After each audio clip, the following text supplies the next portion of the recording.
حبايب قلبي، ازيكم؟ يومكم جميل وبيضحك. اللي ما يعرفنيش، معاكم مستر عادل جبرة، مدرس الرياضيات.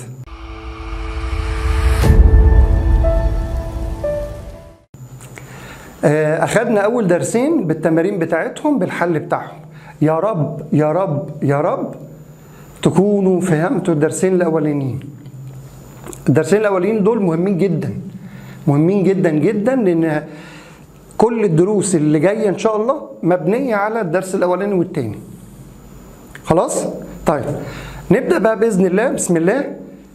الدرس الثالث، وزي ما قلت لكم انا عايز كل واحد يجيب كراسه يجهز لي فيها اي مساله وقفت معاه، اي مساله انا حليتها هو مش فاهمها، اي مساله خدت منك وقت.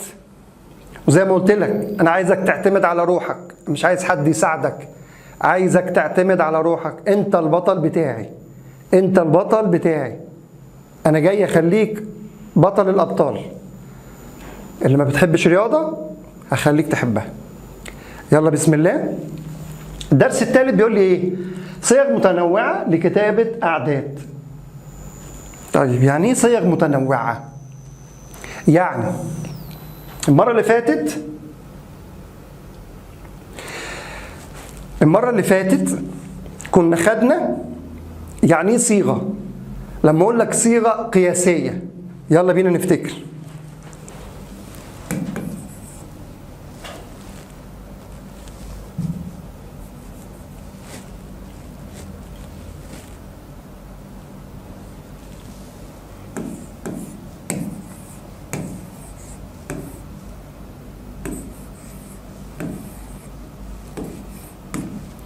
قلنا عشان اقرا الرقم دوت لازم، برافو عليك، ايوه لازم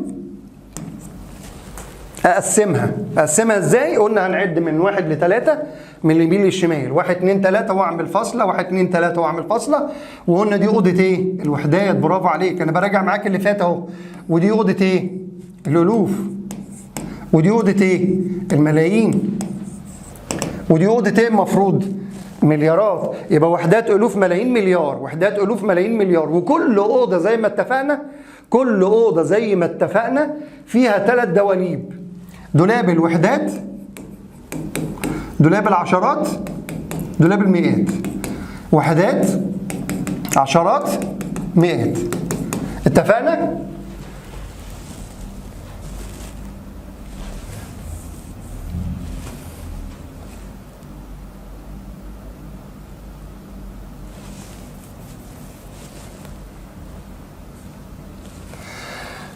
وحدات، عشرات، مئات. خلاص؟ زي ما اتفقنا اهو، كل اوضه فيها 3 دواليب: وحدات، عشرات، مئات. وكل اوضه اسمها ايه؟ وحدات، الوف، ملايين، مليار. طيب دي اسمها صيغه ايه؟ ايوه صيغه قياسيه. دي اسمها صيغه قياسيه او صيغه عدديه. خد بالك من كلمتين اهو: صيغه عدديه او رقميه، وصيغه قياسيه. اللي انا بكتب فيها ايه؟ بكتب فيها الرقم، بكتب فيها الرقم بالارقام. طيب حاجه ثانيه اسمها صيغه لفظيه، وباينه من الاسم اهي، صيغه لفظيه. يعني ايه صيغه لفظيه؟ بكتبها بالحروف، بكتبها بالحروف. يعني دي هكتبها ازاي؟ حد يقرا لي كده الاول. 4 مليون دي في اوضه الملايين اهي. دخلت في اوضه الملايين لقيت 4، يبقى دي اسمها 4 ايه؟ مليون. اخش في اوضه الالوف كده 321، اسكت؟ لا، 321,000. 567.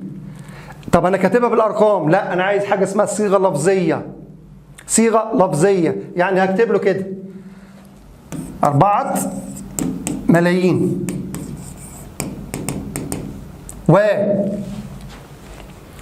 321 ايه؟ 1000. ايوه.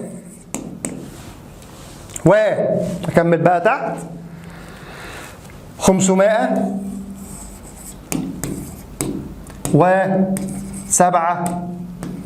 وستون. واحط ايه؟ نقطة في الآخر. نقطة يعني أنا خلصت ايه؟ الرقم بتاعي. دي اسمها لغة ايه؟ صيغة ايه؟ صيغة لفظية.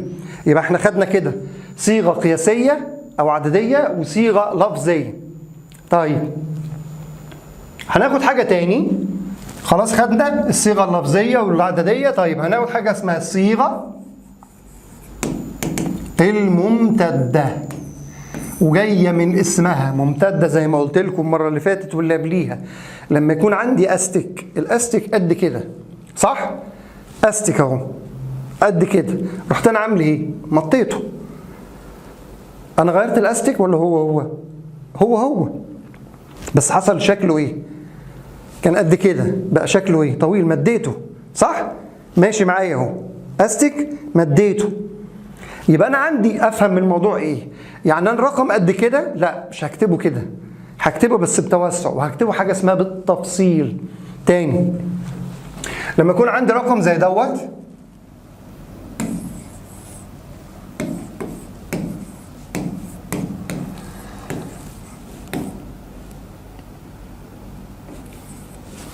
قلنا عشان اقراه، برافو عليكم. طيب انا عشان اكتبه دي اسمها صيغه ايه؟ صيغه ايه؟ لا فوق معايا، صيغه ايه؟ قياسيه. دي صيغه قياسيه. طب انا عايزها بالممتده بقى. بصوا بقى هعمل ايه؟ حركه بسيطه كده هنعملها مع بعض ما نتلخبطش بيها. اقرا اخر رقم ده اسمه ايه؟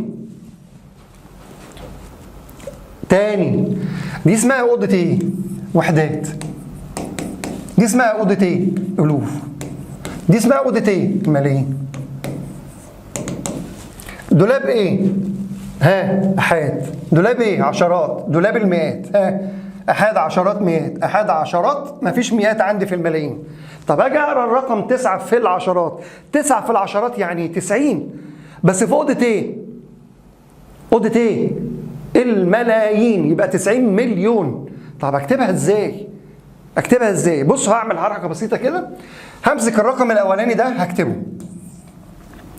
اكتبها بس بعيد شويه عشان تتملى معايا. بص حبايبي، هكتب التسعة. خلاص؟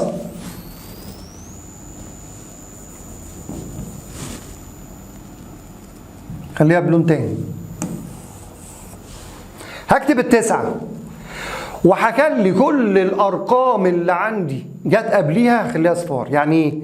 يعني همسك الارقام دي، الاربعه احط صفر، الثلاثه دي هطرحها واحط مطرحها صفر، السبعه دي هشيلها واحط صفر، الثلاثه دي هشيلها واحط صفر، الاثنين دي هشيلها واحط صفر، الواحد ده هشيلها واحط صفر، الست دي هشيلها واحط صفر. اتاكد ان انا حطيت كله صح. اعد الارقام اللي قبل التسعه دي: 1 2 3 4 5 6 7. اشوف الاصفار اللي انا حطيتها: 1 2 3 4 5 6 7. واعمل ايه زي ما قلت عشان اقرا الرقم؟ اقرا الرقم كده: 90 مليون. واعمل ايه؟ زائد الرقم اللي اكتبه خلاص انا انتهيت منه. اخش للي بعديه 4 زي ما عملنا في التسعه بالظبط. زي ما عملنا في التسعه بالظبط. هعمل ايه؟ الاربعه هكتبها، وكل الارقام اللي قبل 4 احط مطرحها صفار. انا مطرح بقى عشان ما تتلخبطش وانزل كل 3 واحط صفر، والسبعه احط صفر. لا انا اعد الارقام اللي قبليها واحط مطرحهم صفار. ادي 1 2 3 4 5 6، يعني احط صفار. ادي 1 2 3 4 5 6، وبين كل 3 ارقام احط ايه؟ فاصله. برافو عليكم، انا خلصت الاربعه. معلش هكمل تحت عشان انتوا بس انا بكتب بخط كبير عشان كلكم تبصوا عليها وتشوفوا. امسك الثلاثه. قلنا الثلاثه، ها انا جيت عند الثلاثه اهي. كل الارقام اللي قبلها احط مطرحها ايه؟ صفار. اعد الارقام: 1 2 3 4 5، يعني احط كام صفر؟ 5. 1 2 3 4 5، وبين كل 3 ارقام احط فاصله، احط زائد. انا خلصت الثلاثه. اخش على السبعه. السبعه دي قبلها كام رقم؟ 4، يبقى احط كام صفر؟ 4، واحط بعد الثلاث ارقام فاصله زائد. انا خلصت السبعه. اللي خلص اعمل له كده علامه اكس كده عشان ما انساش، ما ارجعلوش تاني. اوعى حد ينسى، لان في ناس بتتلخبط تروح كاتبه 7 مرتين. لا، انا خلاص كتبته، خلاص مش هكتبه تاني، اكتب اللي بعديه، افضل ماشي كده تنازلي. ها 3 اكتب الثلاثه، قبليها كام رقم؟ 3، يعني احط كام صفر؟ 3. برافو عليكم. زائد الاثنين، اشطب. برافو عليك. ايوه قال لي اشطب على 3 يا مستر. ها 2 قبليها كام رقم؟ رقمين. زائد الواحد قبليها كام رقم؟ رقم 1. زائد ال6 قبليها كام رقم؟ مفيش، تتكتب زي ما هي. بص الرقم بقى قد ايه؟ مديته. شوف انا كنت كاتبه في قد ايه؟ الغي بقى دول عشان ما انساش اهو. يبقى انا كتبت كله. اتاكد تاني، اروح راجع كام رقم عندي؟ 1 2 3 4 5 6 7 8. اتاكد بقى، ادي 1 2 3 4 5 6 7 8. خلاص انا كده متاكد مليون في المية ان انا حالل، مش ناسي حاجه. دي اسمها الصيغه ايه؟ الممتده. تاني اهو، اسمها الصيغه ايه؟ الممتده. يبقى الممتده عباره عن نفس الرقم بس بكتبه بالتفصيل. حبايبي اللي مش فاهم حاجه يقول لي. واحده تاني. حاضر حاضر. طيب زميلكم بيقول لي اعمل لي معلش يا مستر واحده تاني. حاضر من عينيا. بصوا يا حبايبي، ادي 7 3 2 1 5 6. دي اسمها صيغه ايه؟ قياسيه. عايزها بصيغه ايه؟ ممتده. ها يلا بينا. ايوه برافو. حط يا مستر، ما حطيتليش الفاصلات. ايوه كده الوصلات اهي، فاصله بعد كل 3 ارقام. يلا بينا. ال7 قلنا دي اوضه ايه؟ لو انا نسيت خلينا ممتده اهي. ال7 اكتبها كام صفر؟ برافو 7 5. زائد ال3 كام صفر؟ 4. 4 بس.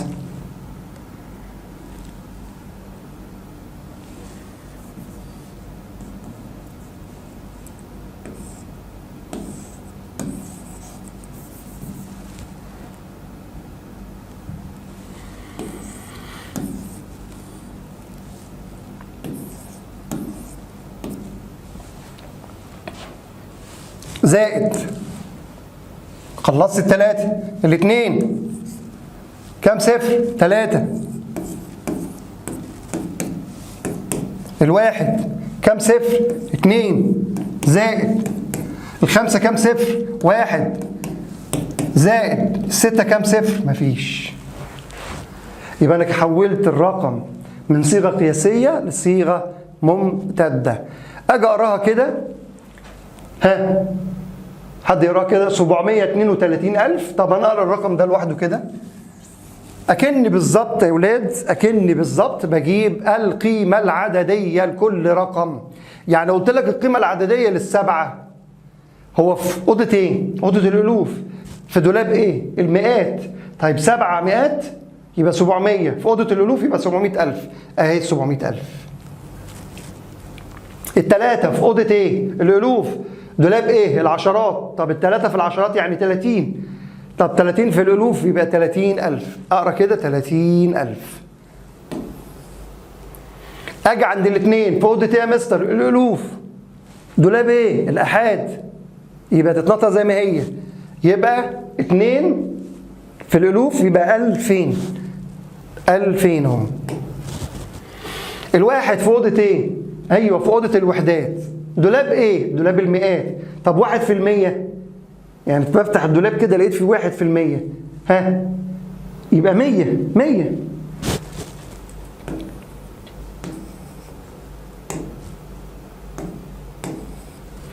طب الخمسة دي فين؟ في الوحدات. دولاب ايه؟ العشرات. طب 5 في العشرات كام؟ 50 اهي.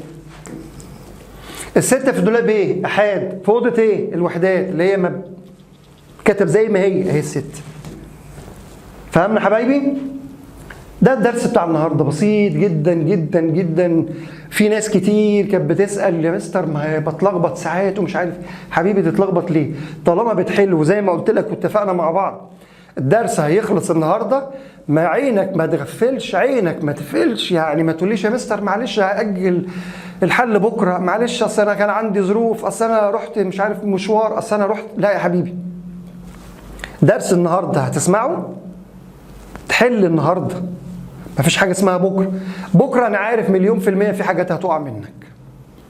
اسمع كلامي هتكسب، اسمع كلامي هتكسب.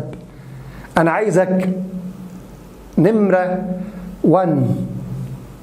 1 في الفصل، في الدنيا كلها، مش في الفصل. انا عايزك نمره 1 في الدنيا كلها. حبيبي انا كل ده بقوله عشانك انت، وزي ما قلت لك اعتمد على روحك، اعتمد على نفسك. انا عايزك من غير ما حد يساعدك. انا بتكلم اهو، لو بابا قاعد وماما قاعده انا بقول لهم اهو، بسمعهم. محدش يساعد حبيبي، محدش يساعد حبيبي. هو هيحل مع نفسه، هو هيقدر نفسه، لان هو انا عايزه احسن واحد في الدنيا. يلا بينا، يلا بينا. طيب بقى نكتب كده مع بعض، يلا بينا. بيقول لي الصيغه القياسيه هي كتابه الاعداد بالارقام فقط. طب دي اسمها صيغه ايه؟ قياسيه. برافو عليكم. طيب نراجع مع بعض اهو. دي اسمها الصيغه ايه؟ اللفظيه. اللفظيه احنا قلنا هي كتابه العدد بالكلمات عن طريق تقسيمه من اليمين لليسار كالاتي. عايز اقرا من اليسار لليمين كالاتي. يلا بينا. 5 مليار، 5 مليارات و476 مليون، 5 مليار و476 مليون و318 ألف و209. تاني اهو. ايوه سامعك، ايوه ايوه ايوه. طب الممتدة، خدوا بالكم بقى، عندي طريقتين في الممتدة. احنا خدنا طريقة كده، خدنا طريقة الصيغة الممتدة. الممتدة عندي حاجتين، عندي حاجة اسمها الممتدة العادية خالص، وفي حاجة اسمها الطريقة التحليلية أو الصيغة التحليلية. يعني ايه التحليلية؟ التحليلية هي الممتدة، بس في فرق. الممتدة كنت بستخدم علامة الزائد بس، لكن التحليلية هستخدم الزائد وعلامة الفي. يعني هزود علامة الفي فيها.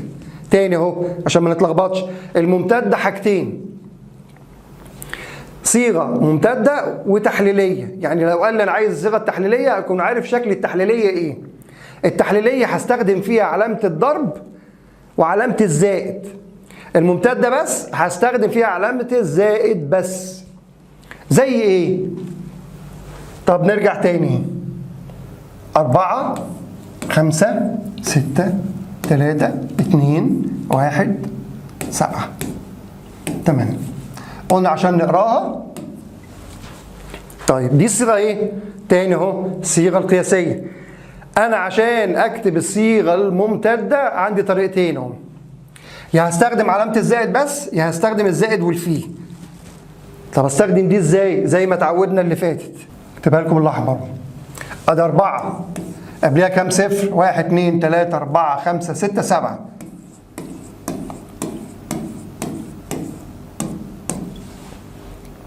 زائد 5.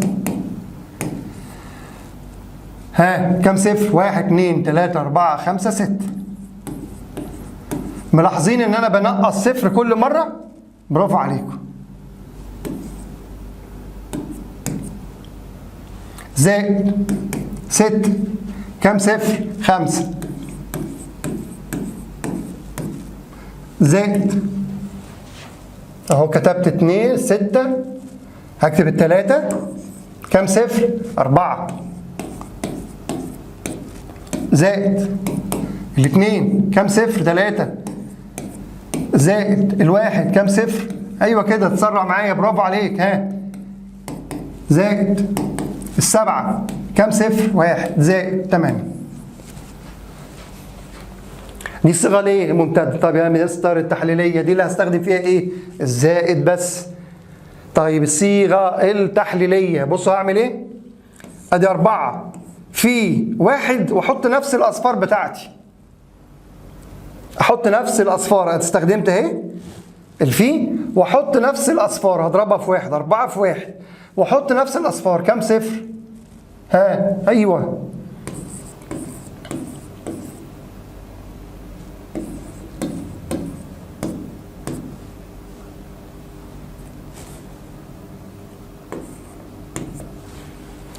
زائد، ادي استخدمت اهو. اللي بعديها كام؟ 5 في 1 حط نفس الاصفار كام صفر؟ 6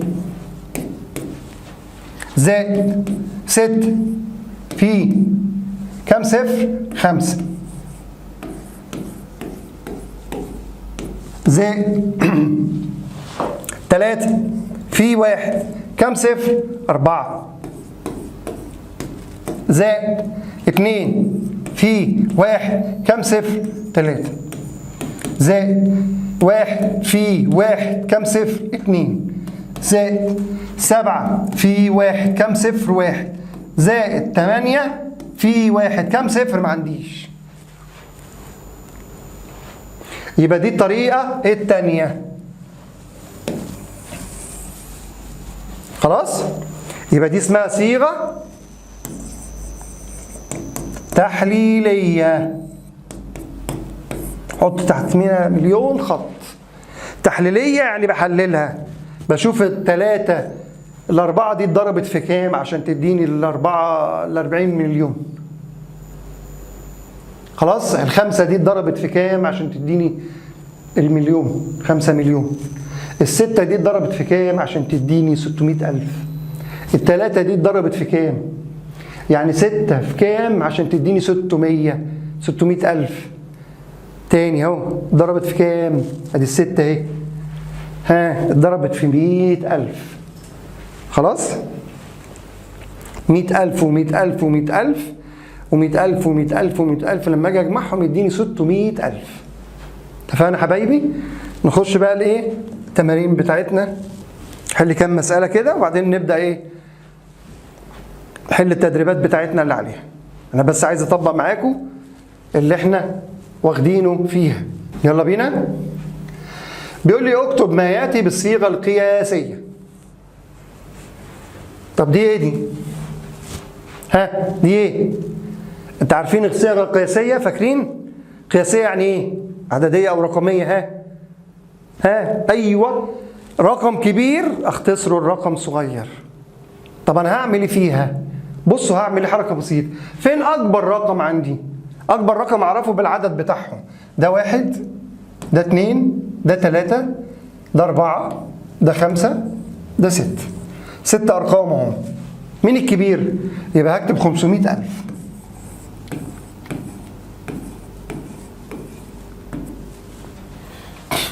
خلاص؟ ودايما لما بكتبها بقى بص خدوا بالكم بقى الحركه ايه؟ لئيمه شويه. حركه بص هعمل ايه؟ انا عندي كام صفر؟ 5. بص هعمل ايه؟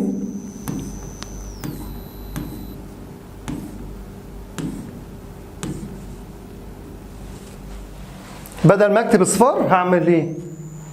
ايوه خطوط كده صغيره. كام خط؟ 1 2 3 4 بعدد الاصفار اللي عندي. خلاص؟ انا كتبت دي خلاص. عايز احط السبعه دي احطها فين؟ ما انا عندي الاصفار دي كده كده هاجي احطها مش هتفيدني في حاجه. السبعه دي فين؟ ها يلا بينا نقسم. قسم لي دي كده اهي. السبعه دي فين؟ مكانها فين؟ ايوه عشرات الالوف. فين عشرات الالوف؟ احاد عشرات مئات في الوحدات. احاد عشرات احنا قلنا دي عشرات الالوف صح؟ حط السبعة. كتبت السبعة خلاص. اللي بعديها 3 دي 3000. طب خانة ايه؟ احاد الالوف. فين احاد الالوف عندي؟ اهي. احط التلاتة. كتبت 3000. 100 احاد عشرات مئات. فين؟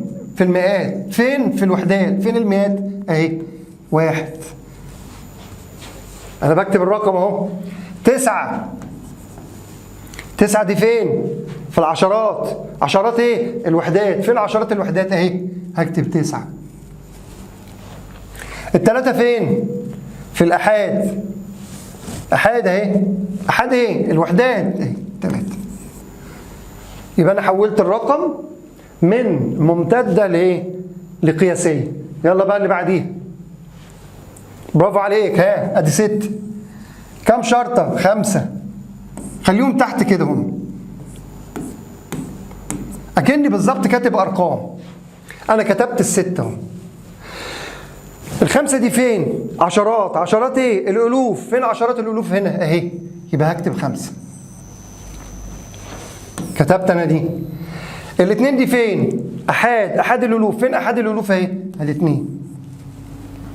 كتبت ال2. ال7 دي فين؟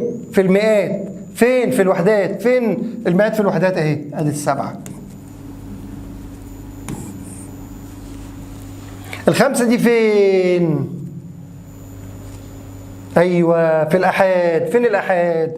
أهي الأحاد. أكتب 5. طب يا مستر ده في رقم ناقص. العشرات مش موجودة. قلت لك فتحت الدولاب بتاع العشرات ما لقيتش ولا مليم فيه. طيب مش لازم أعرف إن هو فعلا ما فيهوش؟ كلمة ما فيهوش دي عندنا في الرياضة كلمة ما فيهوش يعني 0. اوعى حد ينساها. محدش يجيب لي ال5 هنا يا مستر ويقول لي يا مستر ما هو كله ورا بعض. لا. عشرات انا بتكلم على كل واحد مكانه فين. ال5 دي احاد تروح لمكانها في الاحاد. لكن هنا مفيش عشرات خالص. يبقى لازم اوضح لنفسي ان انا فتحت الدولاب بتاع العشرات ما لقيتش حاجه. طب انا اعرف ازاي؟ انت مش موجود تكلمني. انت مش موجود تقول لي. فبتسيب لي رساله بتقول لي كده الرساله بتاعتك يا مستر جد في الوحدات فتحت الدولاب بتاع العشرات ما لقيتش ولا مليم. انا اعرف ازاي؟ هي اعرف من هنا. دولاب العشرات فاضي يعني 0. اوعى حد يضحك علينا. لان ساعات بلاقيكم بتتلخبطوا تروح حاطين لي ال5 هنا وتسيبوا لي دي فاضيه. لا. خلاص؟ يلا اللي بعديها. ال8. ال8 دي عباره ايه؟ حد يقرا لي كده؟ ها وحدات الوف ملايين. طب انا دخلت في اوضه الملايين لقيت كام؟ رقم كام؟ 80. يبقى 80 ايه؟ مليون. 80 مليون. طب انا عايز اكتب بقى ايه؟ الصيغه بتاعتها الممتده. قلنا هكتب ال8. 8. كم شرطه؟ ادي 3 شرطه و2 و3 تاني 6 يبقى 7. 7 شرطه. ادي 1 2 3 4 5 6 7 وبين كل 3 اكن دول 3 ارقام. كل 3 ارقام بعمل ايه؟ طيب انا كتبت ايه؟ هكتب ال5 دي. 5 دي فين؟ ايوه. ها دي اوضه الوحدات. دي اوضه الالوف. وال5 دي فين؟ احاد. دولاب الاحاد بتاع الالوف يبقى 5000. احاد الالوف فين؟ ادي وحدات وادي الالوف وادي الملايين. ماشي؟ تاني خلاص اهو عرفنا وحدات الوف ملايين. طيب ال8 دخلت في اوضه الملايين ما لقيتش لسه. خلاص خلصت الرقم ده. طب انا اكتب ال5 دي فين؟ ايوه احاد الالوف. فين احاد الالوف؟ اهي 5. كتبت ال5. لسه اصبروا عليا. لسه انا هضحك عليكم لسه اهو. 4 دي فين؟ ايوه وحدات الوف وحدات. ها احاد عشرات مئات. يبقى ال4 دي فين؟ في المئات. ادي 4. ال3 فين دي؟ في العشرات. 3. التسعة دي فين؟ في الآحاد 9. طب الحمد لله يا مستر انا خلصت. لا يا حبيبي ما خلصتش. ايه الدواليب اللي انت فتحتها او ايه اللي انا ما نطقتوش؟ نيجي كده احاد الملايين. مفيش احاد ملايين يا مستر. ما انا قلت لك حبيبي ما تسيبليش كده. احاد الملايين عشان تديني رساله، تديني ورقه كده تقول لي يا مستر من غير ما اشوفك انا اعرف على طول ان انت فتحت الدولاب بتاع احاد الملايين ما لقيتش حاجه. اعرف منين؟ لما ليك حاطط لي هنا 0.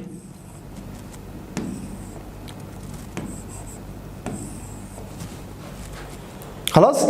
اي دولاب مش موجود هنا احط مطرحه 0. يعني الشرط اللي موجوده دي مش موجوده صح؟ احط مطرحها 0. انا كده خلصت المساله. اوعى حد، طبعا في ناس ناصحه كده يا مستر كانت بتعمل لي ازاي؟ ادي 8 وادي 5 وادي 4 وادي 3 وادي 9. طبعا برافو عليهم برافو عليهم، شاطرين شاطرين شاطرين شاطرين شاطرين. هو فاكر نفسه ان هو شاطر لكن هو اتضحك عليه. كده لا، كده غلط. خلاص؟ اديني هقولها تاني اهو. اي دولاب فاضي مش موجود الاول املى الدواليب المليانه عندي. انا كتبت ال 400 اهو وكتبت ال 30 وكتبت 9. الدولاب اللي مش موجود احط مطرحه 0. الدولاب اللي مش موجود احط مطرحه 0. وانا عندي الدواليب مين؟ احاد عشرات مئات. احاد عشرات مئات. وانا بفضي كل واحد بحط في الدولاب بتاعه. الدولاب اللي مش موجود بحط مطرحه 0. ماشي يا حبايبي؟